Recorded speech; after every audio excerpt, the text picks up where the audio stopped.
किसी किसी के घर में किसी किसी शिव मंदिर में थोड़ा ध्यान देंगे, किसी किसी के घर में ऐसी जो जलाधारी होती है ना, ये जलाधारी नीचे का हिस्सा समझना जरा अच्छे से, जलाधारी होती है, शिवलिंग अलग से होता है। किसी किसी के यहाँ ऐसा होता है, किसी किसी के यहाँ इस जलाधारी में ही शंकर भगवान एकदम फिट होते हैं, जलाधारी के साथ में शिवलिंग फिट होता है। और किसी किसी की यहाँ पर जलाधारी होती है तो शिवलिंग उठ जाता है, रख दिया जाता है, साफ कर कर वापिस शिवलिंग को रख दिया जाता है या स्नान कराया जाता है तो शिवलिंग रखा जाता है। अब कई लोगों के मन में एक प्रश्न आ जाता है कि गुरुजी हमारे यहाँ जो शिवलिंग है, हमारे यहाँ जो शिवपिंडी है, हमारे यहाँ जो शंकर जी की पूजन करते हैं उसमें जलाधारी अलग है, शिवलिंग अलग है, तो क्या मंदिर में भी कई मंदिरों में ऐसा होता है कि जलाधारी होती है, शिवलिंग अलग से होता है, स्नान कराओ, पूजन करो, आराधना करो, नीचे उसमें जल भर जाता है, दही दूध भर जाता है तो लोग उसे साफ कर देते हैं। इसका महत्व क्या है?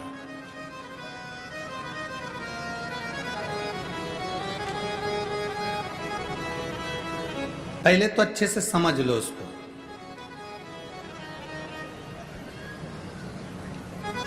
चाहे तुम्हारे घर में पूरा शिवलिंग बना बनाया हो वो भी श्रेष्ठ है, चाहे तुम्हारे मंदिर में घर में जलाधारी अलग हो और शिवलिंग अलग से रखा हुआ हो वो भी श्रेष्ठ है। बस अंतर एक है, केवल एक अंतर उसमें भारी है।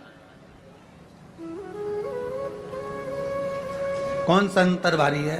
कि जो शिवलिंग फिट है, जो शिवलिंग उसमें लगा हुआ है, उसकी आप आराधना कर रहे हैं, उसमें आप जल चढ़ा रहे हैं, भक्ति कर रहे हैं, आराधना कर रहे हैं, उसका भी फल पूरा मिलेगा। जो शिवलिंग अलग से है, उस जलाधारी पर रखा हुआ है, उसकी आराधना कर रहे हैं, उसका भी फल पूरा मिलेगा। पर अंतर इतना आता है कि जैसे जो फिट शिवलिंग है जलाधारी के साथ रखा हुआ, उस पर एक बेलपत्र चढ़ाई हुई, एक बेलपत्र चढ़ाई हुई हजारों फल देने वाली होती है। जो अलग शिवलिंग अलग जलाधारी होती है उस पर एक बेलपत्र भी अगर हम चढ़ा रहे हैं तो वो सहस्त्र सहस्त्र फलदायी प्रदान कर देती है। उसमें कई लोगों के मन में एक संशय हो जाता है, हमारा नीचे का जो जलाधारी है वो चांदी की है, शिवलिंग नर्मदा के कंकर का। कई बार किसी के मन में आ जाता है कि हमारे यहाँ जलाधारी अलग है पीतल की, शिवलिंग हमारे यहाँ कांच का है, स्फटिक का है, पारद का है या पाषाण का है, तो क्या फल देगा कि नहीं देगा? क्यों नहीं देगा?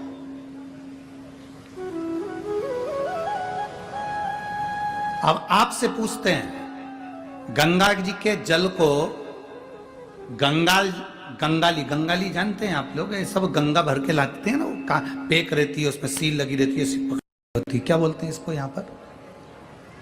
यहाँ क्या बोलते हैं हमको स्मरण नहीं, हमारे उधर तो गंगाली कहते हैं उसको, जिसमें गंगा जी का जल भरा रहता है, ढक्कन लगा रहता है और उसको पेक रहती है, उसको हमारे यहाँ गंगाली कहते हैं। तो गंगा जी के जल को चाहे तुम गंगाली में रख लो और गंगा जी के जल को चाहे तुम पानी के लोटे में रख लो, जल बदलेगा क्या? क्या कहलाएगा वो? गंगा का जल ही कहलाएगा। उसी तरह शिवलिंग चाहे फिट वाला हो, चाहे वैसे ही आप आराधना करने वाले हो, उसका फल समाप्त नहीं होता, वो फल देता ही है।